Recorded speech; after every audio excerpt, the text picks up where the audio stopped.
The proverb is as follows. Barasho horted ha'i'ni'in. So let's talk about it word for word from the Somali grammar perspective. The first word, barasho, you might have heard barasho before if you've done lesson 1 of a number of Somali programs, because you might have heard of barasho wanaagsan when you say it's nice to meet you, barasho wanaagsan.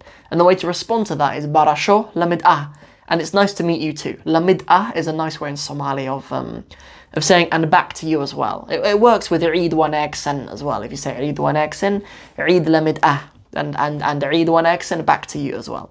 So the first word barasho, as I mentioned, it is used like that, but it also means learn. You know, it's to do with, it can be used to do with education and stuff. The term education is wah barasho is the word for education. But so barasho, learn, okay?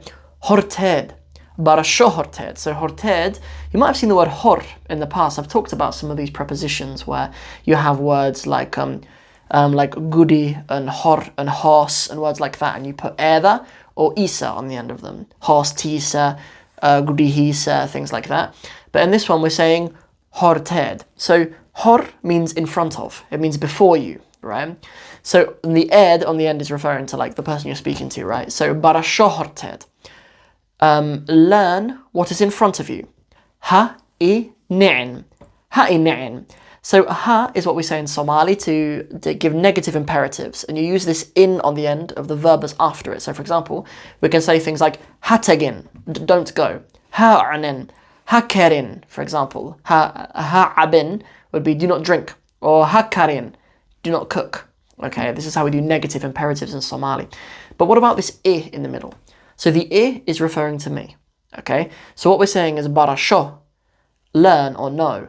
Horted, what's in front of you.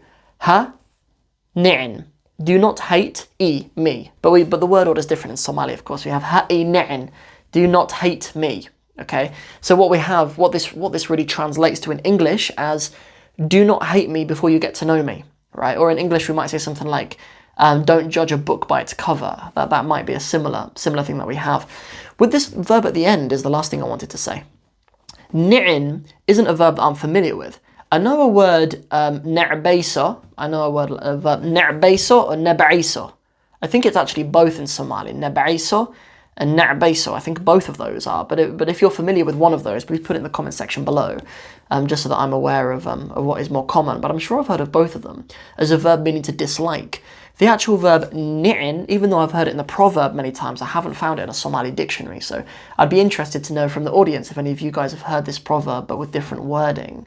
So that's everything for this particular video. I hope you've enjoyed it, and if you did, please don't forget to like and share it, and I'll see you in the next one, or you can just click here and watch another one of my videos. Assalamu alaikum.